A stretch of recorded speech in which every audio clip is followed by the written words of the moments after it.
Hello everyone, and welcome to another video from your host Jubilant Rich. And in this one I'm going to be talking about the biggest news for the Tyranid players in the past several years is that we actually have a new model. Yes, Games Workshop have actually shown us the Parasite of Mortex. Now this is a creature which was first introduced in 5th edition 40k.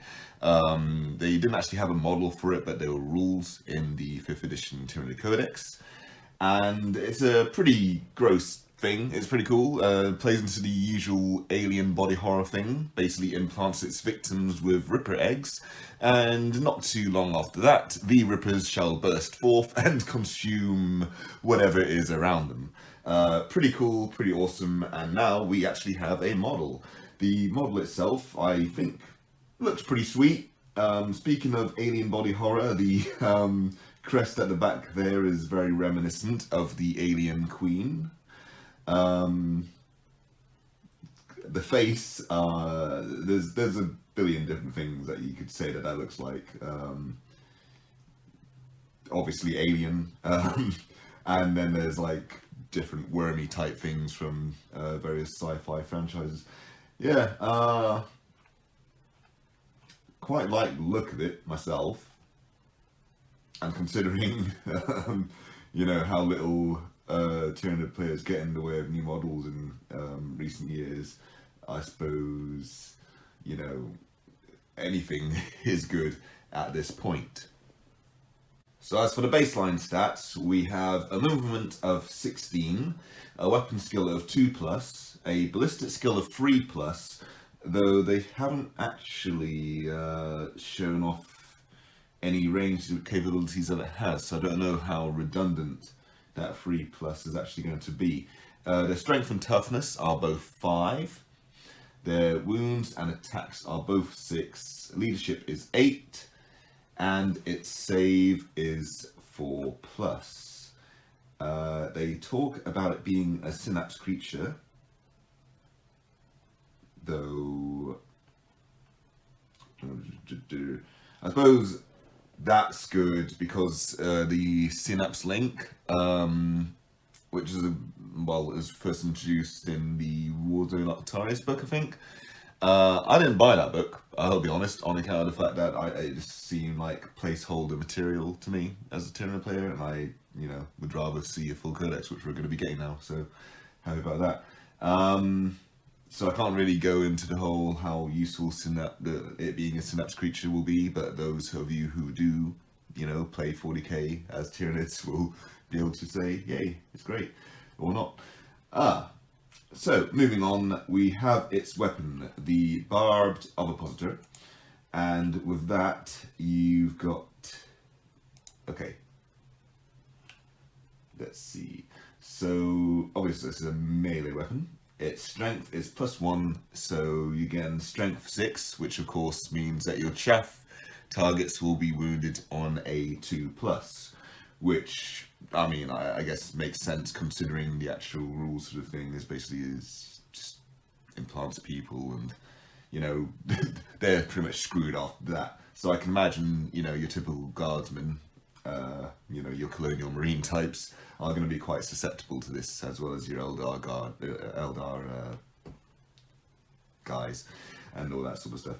Yeah, so the AP is -1, damage is 1, but of course the damage being 1 doesn't really matter because of the actual abilities.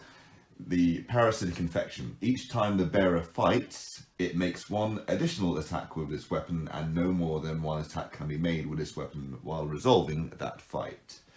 Parasitic Infection.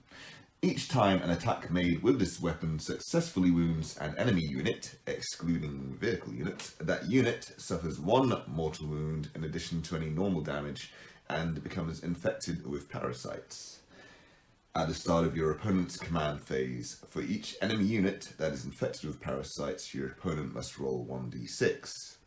On a 1 to 3, that unit being rolled for suffers d3 mortal wounds and is no longer infected with parasites.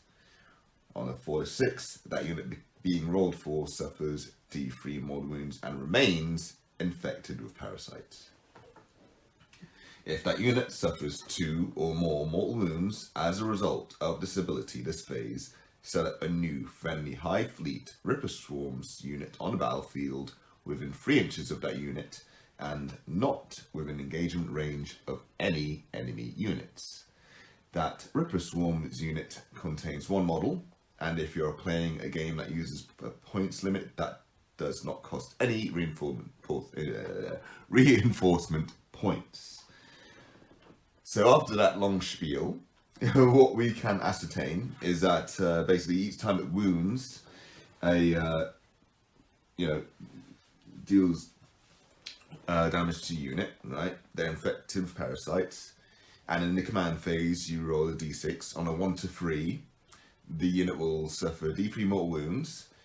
You will also get, if of course they suffer 2 mortal wounds, a Ripper base will pop up within 3 inches of them. Right?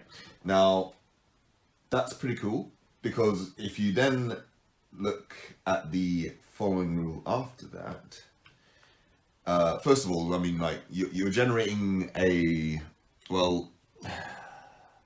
they're apparently going to fast attack Rippers, according to rumours. So it might not be as useful as we think if that is the case and they're no longer troops, right? Because unless they've got some sort of rule while they're in fast attack, which makes them objectives secured, they're not going to be objectives secured. So even with the following rule, it itches, right? While the unit is infected with parasite, it loses the objective secure ability, yeah? Right? It still isn't really going to mean you're going to steal that objective off them with the new Rippers. However, maybe you can use them just as a distraction unit, or even eventually charge them with that infected unit with the fresh Rippers. Meanwhile, an actual objective secured or otherwise objective stealing unit can come along and take the objective. I don't know why I'm actually giving you my tactical breakdown of this particular ability, because I'm very new to the actual 40k game, but I guess I'm just trying to figure out how this is meant to be used, from what little I know of how the game sort of plays. Yeah, so at the time of recording this particular segment, I'm actually recovering from a rather irksome cold. So, I'm just going to say, in addition to the Parasite of Mortex, I'm actually going to show you some leaks which dropped today at the time of recording. We've got the Gargoyle profiles, as well as one of their special rules. And we've also got the Tyranid Prime and the Tyranid Warriors. I am not going to even attempt to read out any of these while I'm in this current state. However, I will be showing you these images, for the closing minute or so of this video. I will say the main reason I don't want to try and read them is because they're just utterly poor quality, most likely deliberate leaks. They're actually from I would say they're allegedly from the upcoming Tyranid Codex. So Tyranid Warriors, from what I can actually read, look okay. The toughness 5 is nice, much needed. The strength 5, again, much needed and nice. And the fact that you can get up to possibly strength 8 with your bone swords and adrenal glands is actually quite tasty as well. So you'll be at least doing some nice 2+ wounds on damage to Marines. That's pretty good. And AP -2, not so bad either. So yeah, that's just my thoughts on that.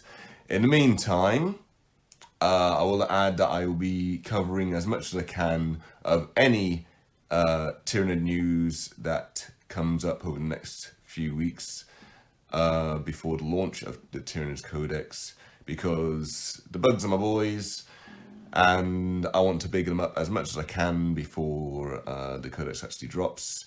I've actually just been working on a Tyranid warrior myself, painting wise, just doing it in the TMS scheme, on account of the fact that it's yeah, I don't know. I've been just doing a lot of painting lately, and like on Twitter, I've been just like posting a lot of my work in progress and what have you. And I don't know, for someone who used to not do as much painting before, to actually get back into that has been very therapeutic for me. So yeah.